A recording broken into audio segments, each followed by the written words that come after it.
Bom, pessoal, então vamos lá para a nossa quinta aula. Foi aula sobre administração de empresas em rede, ou seja, a rede, né, dentro das empresas. E a gente começou falando, né, em relação ao histórico, né, da rede. Então houve um tempo que os computadores não trabalhavam só de maneira isolada, ou seja, eles não se comunicavam através de rede. A principal forma, né, de fazer com que os computadores se comunicassem era através desses dispositivos aqui, que eram os disquetes, que nada mais é do que os pendrives hoje em dia. Né? Então, os computadores eles não conversavam entre si e toda a comunicação era feita através desses dispositivos. Então, se você precisava colocar algum arquivo ou compartilhar qualquer que seja, né, a informação entre os computadores, isso era feito através desses disquetes. Então, o controle da distribuição de dados era manual, né? Em alguns casos causava perda de dados. Se a gente tivesse qualquer tipo de problema com aquele disquete, você simplesmente perdia a sua informação. As impressoras eram ligadas em um único computador e quando a gente mandava imprimir, o computador ele ficava inoperante. Então, se você tinha um relatório grande, aquele computador tinha que ficar inutilizado até que o relatório terminasse. Né? E hoje, né, as organizações possuem redes que interligam seus equipamentos. Cada vez mais essas redes estão ligadas à internet. Quando a gente fala normalmente de rede, a gente lembra muito de internet, mas a internet não é a única rede que existe. Né, os computadores nossos, das nossas organizações, eles cada vez mais estão ligados à internet. Nós mesmos, né, cada vez mais estamos ligados à internet. Mas o que é uma rede? Uma rede não é uma coisinha dessa aqui numa praia para balançar, né? Tal. É uma rede, na verdade, é uma rede, pode ser uma rede de relacionamento entre pessoas, pode ser uma rede social, né, onde as pessoas conversam e trocam informações entre si, pode ser uma rede pessoal, amigos, mas a gente vai falar basicamente das redes de computadores, onde equipamentos eletrônicos estão ligados. Então, mas no início não era tão fácil, né? Então, ou seja, na década de 80 a gente precisava de um sistema operacional que era conhecido no MS-DOS, que é o anterior, né, ao Windows. E além do sistema operacional, a gente precisava de um software que já iniciasse a minha rede. Então, o mais conhecido era o software da Oracle. Então, a gente precisava desses dois elementos para poder estar fazendo com que os computadores conversassem em rede. Na década de 90, a Microsoft ela lança o Windows 3.11 Workgroups, e a partir daí esse próprio sistema operacional fazia com que as máquinas que tivessem o mesmo sistema operacional conversassem, né, sem a necessidade desse outro software de gerenciamento de rede. Né? E depois ela lançou o Windows NT, que é, vamos dizer assim, o principal sistema operacional de muitas redes. Né? Então, quando a gente tem login e senha lá na nossa empresa, provavelmente você tem um servidor Windows NT, né, um servidor com esse sistema operacional fazendo a comunicação entre as máquinas. Né? Então, atualmente as redes fazem parte, né, de praticamente todas as organizações, e realmente a gente não consegue conceber hoje uma organização que não tenha computadores, né, interligados em rede. E quais são os benefícios que a gente tem com essas redes, né? Compartilhamento de impressora, compartilhamento de arquivo, centralização dos meus dados e informações, controle lógico de acesso quando eu coloco login e senha, e aí a partir daquilo ali eu digo o que cada pessoa pode fazer dentro da rede ou até mesmo naquela máquina, né? Controle de acesso à internet e muitos outros benefícios que foram provenientes das redes. E uma rede, que seria uma rede? Né? Uma rede na verdade é o que? Ele é um conjunto, né, de um ou mais dispositivos, também chamados de nó. Então, cada dispositivo da rede é chamado de nó, né, é um nó na rede, que se utilizam, né, de um conjunto de regras em comum, ou seja, o que a gente chama de protocolo, que nada mais é que a linguagem com que essas máquinas conversam, assim como a gente tem várias linguagens, inglês, português, francês, espanhol, a gente também tem os protocolos para a comunicação entre os equipamentos de rede.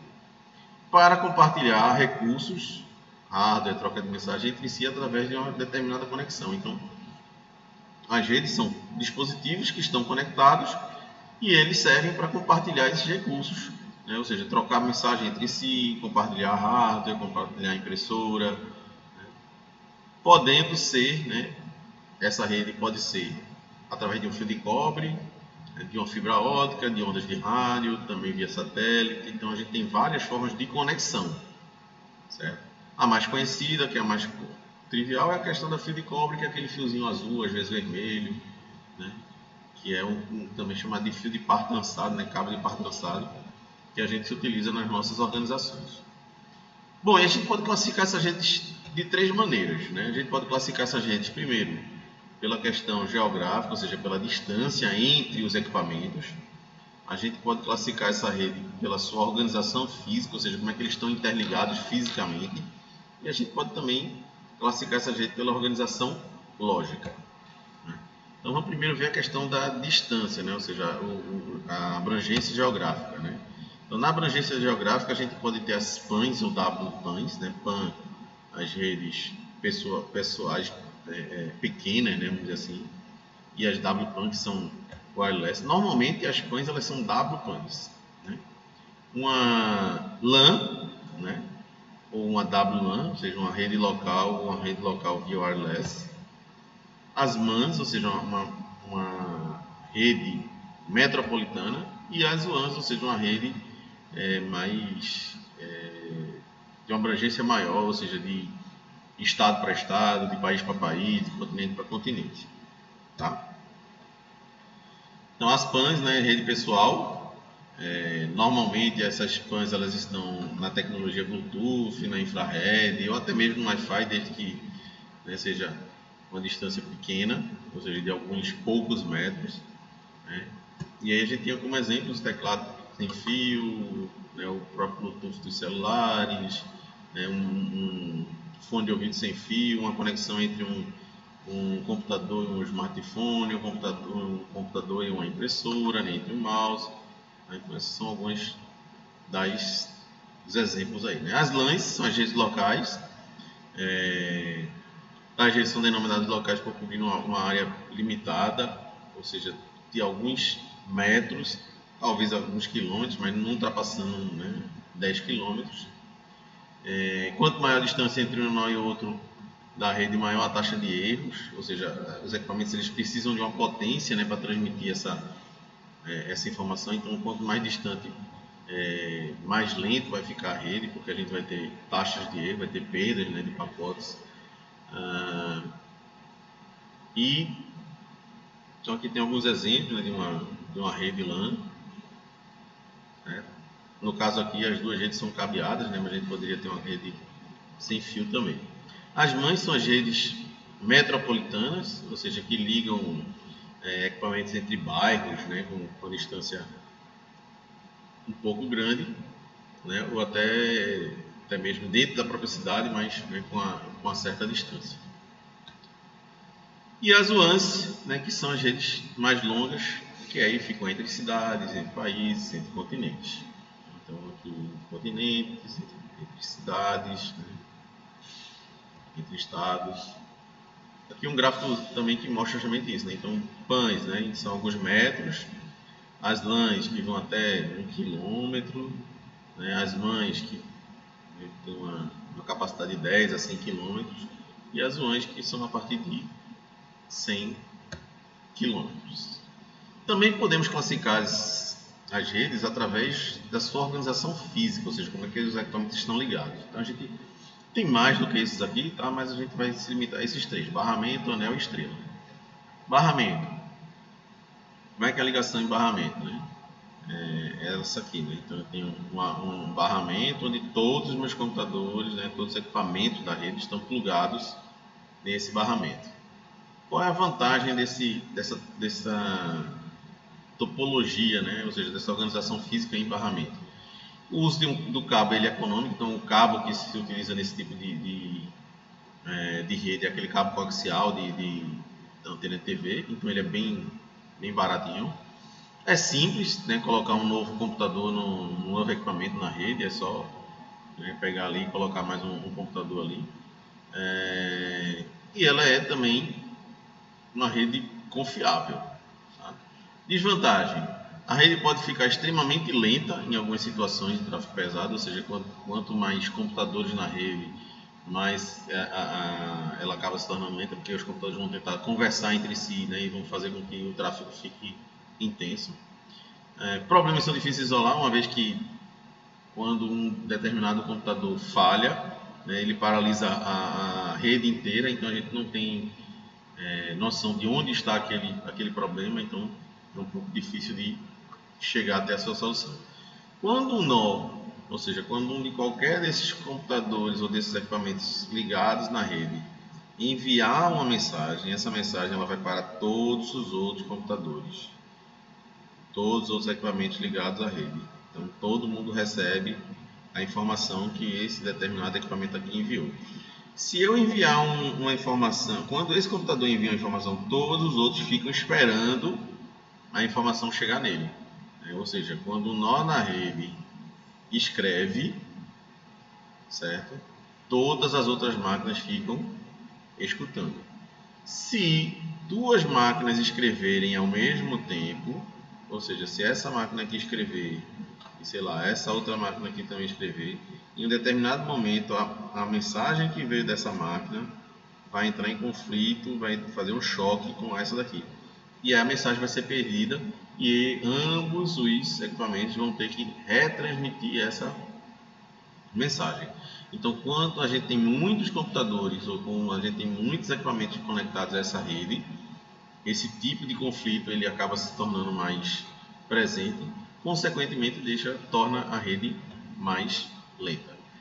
Na topologia NEO, né, os computadores estão ligados, né, de tal forma que no final tenhamos um círculo, né.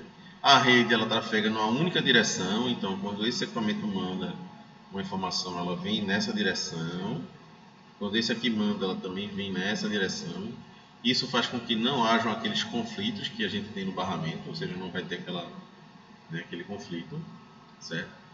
Então, todos os computadores acessam a rede igualmente. Performance não é impactada com o aumento de usuários, uma vez que a direção é única, a gente não tem a questão dos conflitos, né? Dos atritos lá entre as mensagens. E outra também é o seguinte, na barramento a gente viu que quando um computador escrevia, todos os outros escutavam. No caso da ANEL, se esse computador quer mandar uma mensagem para essa mensagem sai daqui, chega nesse computador, ele olha e faz, opa, não é para mim. Aí passa adiante, aí quando chega aqui, ele, opa, é para mim, e a mensagem aqui para. Ou seja, esses outros 3 computadores não recebem a mensagem que esse computador enviou para esse. Consequentemente, a gente tem um tráfego menor na rede e não tem tanta queda de performance por conta disso. Desvantagens. Falhas em um computador podem afetar o restante da rede. Então, se eu tiver uma falha num determinado equipamento aqui, ou seja, se esse equipamento aqui tiver alguma falha aqui nesse cabo aqui, se esse computador quiser enviar uma mensagem para ele envia sem problema. Se esse computador quiser mandar uma mensagem para ele também consegue. Agora, se qualquer um desses tentar passar por esse trecho aqui, aí vai ter problema. Consequentemente, também é difícil de encontrar esse problema, né? Uma vez que a rede ela tem um problema, mas parte da rede continua funcionando, então a gente não consegue facilmente identificar em que ponto está o problema. E a última é a topologia estrela, que é a mais comum hoje em dia, né? Praticamente o que todo mundo se utiliza. Os computadores, a gente tem um equipamento concentrador, que pode ser um computador, pode ser um switch, pode ser um modem, tá? E esse equipamento ele se comunica com todos os equipamentos, né, da rede, certo? A codificação e edição de novos computadores é simples, é só chegar aqui e plugar mais um outro computador no concentrador. O gerenciamento ele é centralizado, então quando esse computador quer mandar uma informação para ele manda para o concentrador sabe que computador precisa receber e já manda direto para ele. Então o tráfego ele diminui bastante porque a mensagem é enviada única e exclusivamente para quem precisa. A falha em computador não afeta o restante da rede, então se eu tiver uma falha nesse dispositivo aqui, apenas ele, né, vai ser prejudicado. E uma desvantagem é que uma falha no dispositivo central paralisa a rede inteira. Então se eu tiver uma falha no meu concentrador, aí a rede toda vai ficar fora. E a terceira forma de classificação da rede é a organização lógica, que pode ser ponto a ponto ou cliente-servidor. O mais comum é que ele seja cliente-servidor. Ponto a ponto é quando a gente tem algo assim, né? Ou seja, o computador, eles estão ligados entre si e eu só consigo conversar em quem está ligado a mim. Por exemplo, esse computador não consegue conversar com esse porque ele não está ligado, né? Não tem uma ligação direta entre eles. Uma coisa, vamos dizer assim, ruim em relação à questão do ponto a ponto é que a gente precisa entender onde está o endereçamento da máquina. Então, se eu colocar, por exemplo, se eu pegar e quiser mandar uma informação para isso aqui, eu tenho que saber que máquina é essa para poder mandar a informação. Tá? No caso do cliente-servidor, a ideia é ser baseada num servidor local que concentra as informações, né, e que fornece serviços. Então a gente tem lá esse servidor onde todos os outros equipamentos estão se alimentando desse serviço aqui, desse servidor. Certo? Protocolos de comunicação. A gente viu, né, que é a forma como os computadores conversam. O mais conhecido e o mais utilizado é o TCP/IP, né, que na verdade são dois protocolos. O protocolo TCP, que é o protocolo de transmissão, e o protocolo IP, que é o protocolo de endereçamento. Então é como se o TCP fosse o carteiro, ou seja, quem leva a mensagem, né, então quem garante a entrega dos dados e informações, e o IP é o endereço, né, é o endereço que está na carta. Então fornece o endereço para cada dispositivo conectado à rede. Então o TCP envia, garante a entrega, e o IP garante que está sendo entregue a quem realmente precisava. Então, nos últimos anos, né, mais especificamente a partir dos meados da década de 90, surgiram uma série de novas tecnologias. Então, a gente tem aí algumas delas, o Wi-Fi, o WiMAX, Infrared, Bluetooth e RFID, que estão no dia a dia da gente. Bom, desculpa. Então, só colocando aqui, né, o Wi-Fi a gente conhece, né, uma rede... Bom, vamos começar pelo Bluetooth, já que está aqui no slide, né? Então, Bluetooth é um padrão sem fio, né, de redes pessoais, ou seja, daquelas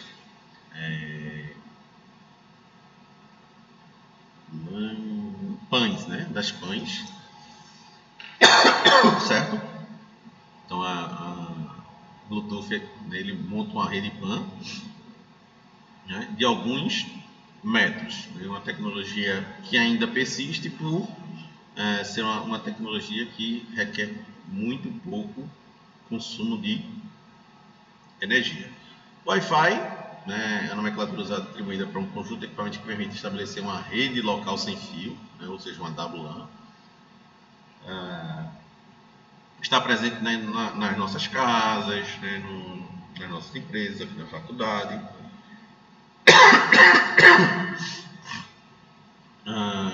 O WiMAX, que seria uma evolução desse Wi-Fi, ele vai poder, né, trafegar um raio de até 50 km, sendo muito mais potente, né, que o Wi-Fi tradicional.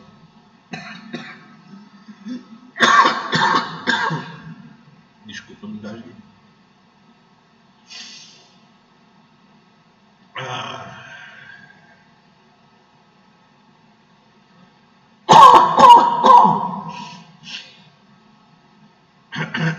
Bom, vamos continuar. Não dava para parar não, porque senão eu vou perder o vídeo todo. Já falei muito aqui, esse vídeo já está bem extenso.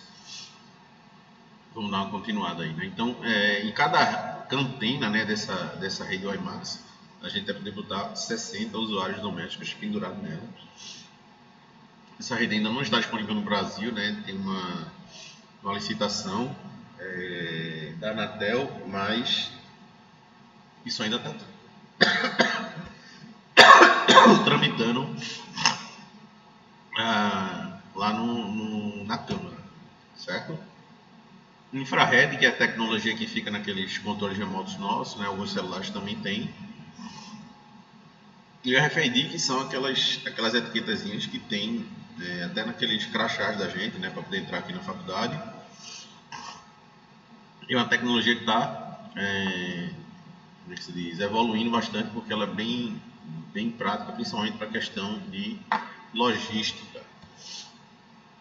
E por fim, para a gente acabar essa aula, essa quinta aula, internet, intranet e extranet. Então, internet é o que a gente conhece, né? A rede mundial de computadores que estão ligados aí no mundo e que fornecem serviços, né, para a gente pode estar se comunicando, transmitir fotos, vídeos, né? Esse vídeo mesmo está sendo transmitido para vocês através da internet. A intranet, que é uma forma, né, das empresas, das organizações terem uma internet privada. Então a intranet ela tem praticamente os mesmos serviços que são disponibilizados na internet, mas isso de forma interna, né, restrita a seus colaboradores. E a extranet você dá acesso externo à sua intranet. Então, um fornecedor ou até mesmo um colaborador da empresa que precise acessar a intranet da empresa, mas de fora da rede da organização, né, ele consegue acessar isso através do que a gente chama de uma extranet. Aqui a gente tem, né, um quadrinho mostrando justamente como é que isso se comporta. Internet, o acesso é público, a intranet é para os funcionários, a extranet é restrito, né, a alguns funcionários e clientes que tenham credenciais para isso. Certo? Bom, pessoal, então essa foi nossa quinta aula. Estou encerrando aqui a quinta aula. A nossa sexta aula, na verdade, foi nosso seminário, né? Todos vocês fizeram. Eu vou dar uma passada geral também sobre isso aí daqui a pouquinho no próximo vídeo. Obrigado.